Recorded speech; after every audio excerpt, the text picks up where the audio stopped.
my draft card, I think, was 1A. I was, top of the list, top of the list to go.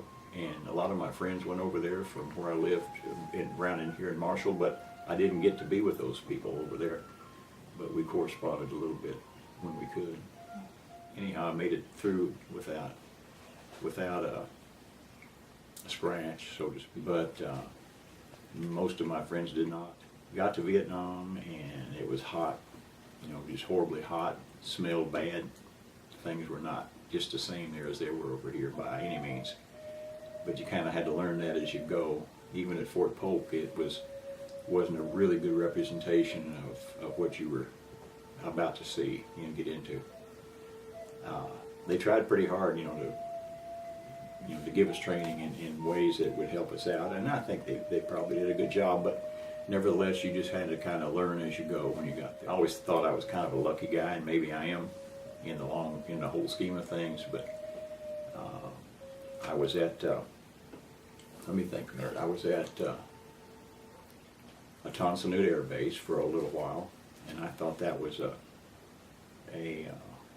going to be some easy duty for me because it was right outside of Saigon, and I thought, oh my, I can go into Saigon and have fun. And but we slept we were in a graveyard there at Tonsanute. It was the only place that they could put us up, and we were the monsoon season had started, and we were sleeping on, the graves are raised up out of the ground a little bit with stone. We slept on graves there in the graveyard for a couple of weeks just to keep out of the water. And not to mention the rats and everything were looking for places out of the water also. So it was a horrible rat problem there.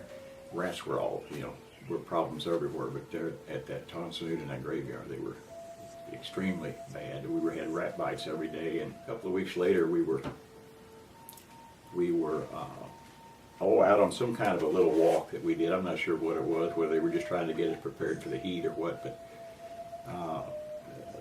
the heat was incredible. The sun was bearing down, just incredible. It's a lot closer to the equator, I guess.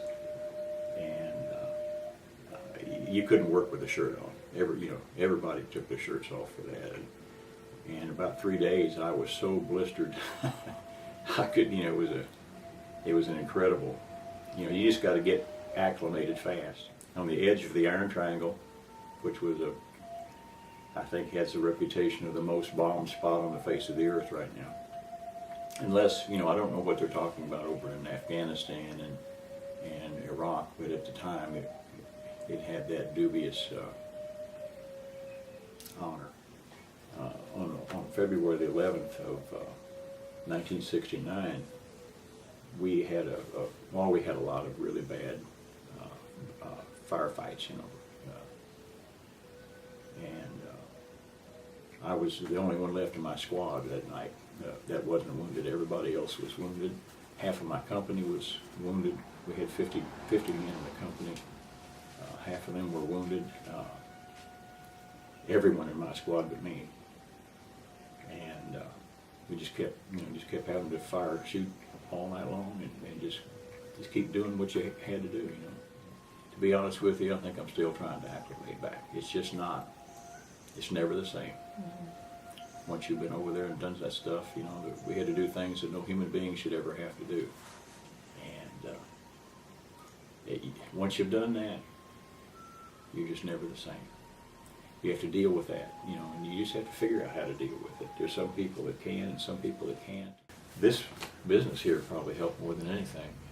We're reenactors supplies here and we do reenacting, and I found out that when you do that, it takes you completely out of your time period, you completely out of your body, and you take on another persona of another time, and you come up with a generic person. That's kind of what I've done. I don't even carry a gun.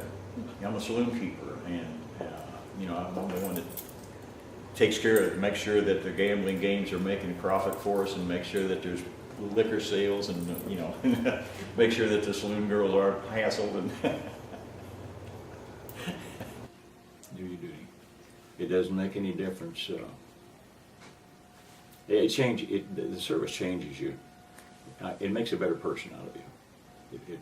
It just straightens you out. It shows you learn what's important, what's not important, and it's a good thing for you. Going into battle, not so good.